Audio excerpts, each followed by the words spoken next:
हरे कृष्णा। वर्ष में कुछ ऐसे विशेष दिन आते हैं जब भी कोई शुभ कार्य करने के लिए आपको अच्छा मुहूर्त या अच्छा समय देखने की आवश्यकता नहीं पड़ती। ऐसे ही कुछ विशेष दिनों में से एक है अक्षय तृतीया का दिन, यानी वैशाख मास के शुक्ल पक्ष की तृतीया तिथि। इस दिन को अक्षय कहा गया है। इसका अर्थ है कि जिसका कभी क्षय ना हो, जिसका कभी नाश ना हो।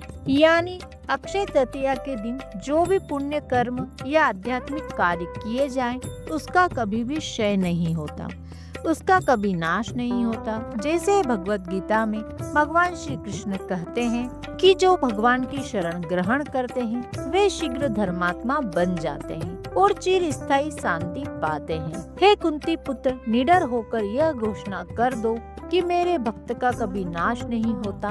उसी प्रकार अक्षय तृतीया के दिन किए गए किसी भी पुण्य कर्म के फल का कभी नाश नहीं होगा।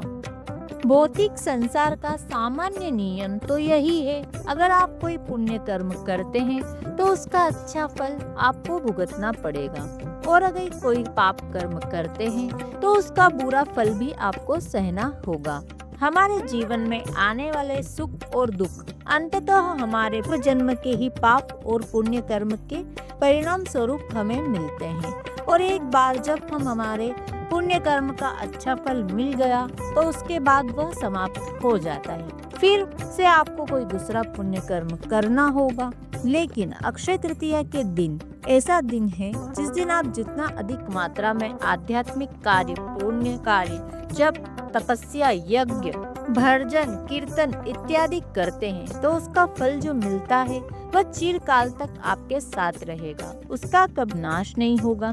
तो आइए आज हम इसी अक्षय तृतीया के उपलक्ष्य में उससे जुड़ी एक पौराणिक कथा का श्रवण करते हैं। इस कथा के विषय में कहा गया है, जो व्यक्ति इस कथा को अक्षय तृतीया वाले दिन पूर्ण रूप में सुनता है, यानी शुरू से लेकर अंत तक, उसे अक्षय पुण्य की फल की प्राप्ति होती है। तो आइए आज की कथा आरंभ करते हैं। लेकिन उससे पहले अगर आप हमारे चैनल पर पहली बार आए हैं, आपने अभी तक चैनल को सब्सक्राइब नहीं किया है, तो अभी नीचे दिए गए बटन पर क्लिक करके चैनल को सब्सक्राइब कर लीजिए और नोटिफिकेशन बेल को ऑन कर लीजिए। इसी चैनल पर आपको हिंदू व्रत त्योहारों से जुड़ी महत्वपूर्ण जानकारियाँ और कथाएं प्राप्त होती हैं। तो चलिए कथा का आरंभ करते हैं। यह प्राचीन समय की बात है, जब पृथ्वी अनेक महान राजाओं और तेजस्वी ऋषि मुनियों से सुसज्जित थी। चारों ओर धर्म और सुख का वास था, लेकिन फिर भी कर्म का चक्र सबके लिए समान कहाँ होता है। ना तो बस ऐसे समय में भी ब्राह्मण परिवार रहता था जो कि अत्यंत निर्धन था। इस परिवार में मात्र ब्राह्मण और उसकी पत्नी थे। ना तो उनके पास कोई धन संपत्ति थी, ना ही संपत्ति। जी हाँ, दंपत्ति संतानहीन थे। लेकिन इस ब्राह्मण के जीवन में जो एक सुख था वह था उसकी पत्नी। उस ब्राह्मण की पत्नी अत्यंत विनम्र, पतिव्रता, चरित्रवान और सुंदर थी। ब्राह्मण भिक्षा मांगकर जो भी लाते उसी से वह संतुष्ट रहती और अपने पति की सेवा करती। अनेक प्रयासों के बाद भी ब्राह्मण अपने जीवन निर्वाह हेतु पर्याप्त धन एकत्रित नहीं कर पा रहे थे। इस अवस्था में भी वे दोनों पति पत्नी परम भगवान के प्रति समर्पित थे। आखिर एक दिन ब्राह्मण की पत्नी ने कहा, हे स्वामी, आप इतना प्रयास करते हैं, लेकिन फिर भी हम अपने जीवन यापन हेतु पर्याप्त धन एकत्रित नहीं कर पा रहे। हमारे भाग्य में संतान सुख भी नहीं है। निश्चित ही हमसे कोई अपराध हुआ है जिसका फल हमें इस जन्म में भुगतना पड़ रहा है। हे स्वामी, मैंने सुना है कि इस समय महान ऋषि वशिष्ठ हमारे नगर में पधारे हैं। कृपया आप उनके पास जाइए और हमारी इस अवस्था का कारण और समाधान पूछिए। वे अवश्य ही हमारी सहायता करेंगे। अपनी पत्नी की बात सुनकर ब्राह्मण को भी यह सुझाव अच्छा लगा। वे उसी समय महान ऋषि वशिष्ठ के पास गए। वहां जाकर उन्होंने प्रणाम किया और हाथ जोड़कर से प्रार्थना करते हुए कहने लगे, हे ऋषिवर, आप तो त्रिकालज्ञ हैं। आप प्रत्येक जीव के भूत और भविष्य वर्तमान से परिचित हैं। हे प्रभु, कृपा कर आप मेरी इस अवस्था का कारण बताइए, किस वजह से मैंने इस निर्धन और संतानहीन अवस्था को प्राप्त किया है और किस उपाय द्वारा हम इससे सदैव के लिए मुक्त हो सकते हैं। कृपया हमारा मार्गदर्शन करें।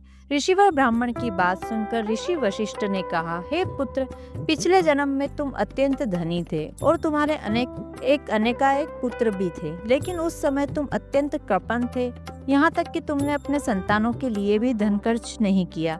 अपने धन और संपत्ति के प्रति आसक्ति और अपनी संतान के प्रति लापरवाही के कारण तुम्हें इस जन्म में निर्धनता और संतानहीन होने का श्राप मिला। उस समय किसी कारणवश तुमने वैशाख मास के अंतिम 5 दिन में व्रत का पालन किया था, इसलिए इस जन्म में तुम्हें ब्राह्मण का शरीर और अच्छी पत्नी प्राप्त हुए हैं। अगर तुम इस जन्म में वैशाख मास के कम से कम 7 और दिनों का भगवत श्री कृष्ण की भक्ति द्वारा पालन करोगे तो इस अभिशाप से अवश्य मुक्त हो जाओगे।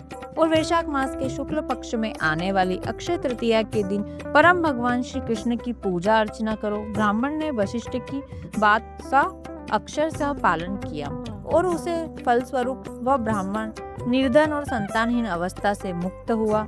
इस कथा का महात्म्य सुनाते हुए कहा गया है कि जब हम इस प्रकार की पौराणिक कथाओं का श्रवण और पठन करते हैं तो हम अपने आप ही परम भक्त भगवान गुरु और वैष्णव की सेवा में संलग्न होते हैं। इसलिए अक्षय तृतीया के दिन इस कथा का श्रवण अवश्य करना चाहिए। सिंहाचल में भगवान नरसिंह के एक विग्रह हैं जिन्हें संपूर्ण वर्ष के दौरान चंदन लगाकर रखा जाता है, लेकिन अक्षय तृतीया का यही एकमात्र दिन है जब उनके शरीर से चंदन उतार लिया जाता है। यानी भगवान नरसिंह देव के वास्तविक विग्रह के दर्शन आपको सिर्फ अक्षय तृतीया के दिन ही हो सकते हैं। जगन्नाथपुरी धाम में हमारे प्रिय जगन्नाथ बलदेव और सुभद्रा जी के रथ यात्रा की तैयारी और रथ बनने की शुरुआत अक्षय तृतीया के दिन से ही होती है। वृंदावन में बांके बिहारी मंदिर में भगवान श्री कृष्ण के चरणों के दर्शन भी वर्ष में एक ही बार अक्षय तृतीया के दिन होते हैं। इसी दिन गंगोत्री, यमुनोत्री और बद्रीनाथ के द्वार भी खोले जाते हैं और 4 धाम की यात्रा प्रारंभ होती है। अक्षय तृतीया को आखा तीज के नाम से भी जाना जाता है। अक्षय तृतीया का एक विशेष दिन है जिस दिन अधिक से अधिक मात्रा में दान और पुण्य कर्म के साथ साथ व्यक्ति को आध्यात्मिक कार्य भी करना चाहिए, जैसे कि भगवान के पवित्र नामों का जप करना चाहिए। आज ही के दिन अधिक संख्या में हरे कृष्णा महामंत्र का जाप करना चाहिए। आज के दिन भगवत गीता जैसे आध्यात्मिक ग्रंथों को पढ़ना चाहिए। अक्षय तृतीया के दिन स्वयं लक्ष्मी देवी और भगवान नारायण की विशेष पूजा करने का महात्म्य है। इसलिए कहा जाता है कि इस दिन किसी भी रूप में सोना या चांदी खरीदना शुभ माना गया है।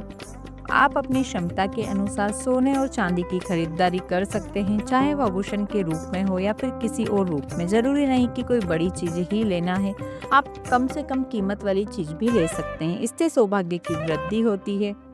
इसके उपरांत आप इस दिन घर, जमीन, दुकान, प्लॉट, नया वाहन, पुस्तकें, वस्त्र इत्यादि भी खरीद सकते हैं। अगर आप कोई नया व्यापार शुरू करना चाहते हैं तो अक्षय तृतीया का दिन सबसे शुभ होता है। कोई भी मांगलिक कार्य जैसे विवाह, गृह प्रवेश इत्यादि भी इस दिन किए जा सकते हैं। तो यह थी अक्षय तृतीया की कथा जिसका श्रवण आज के इस वीडियो में आपने किया। आशा है आज का वीडियो आपको अच्छा लगा होगा। कथा अच्छी लगी हो, आपको सुनकर अच्छा लगा हो तो वीडियो को लाइक करके कमेंट में जय श्री कृष्णा अवश्य लिखें। साथ ही चैनल को अभी तक सब्सक्राइब नहीं किया तो चैनल को सब्सक्राइब करके बेल आइकन प्रेस कर ले ताकि ऐसे ही वीडियो की नोटिफिकेशन आपको प्राप्त हो सके।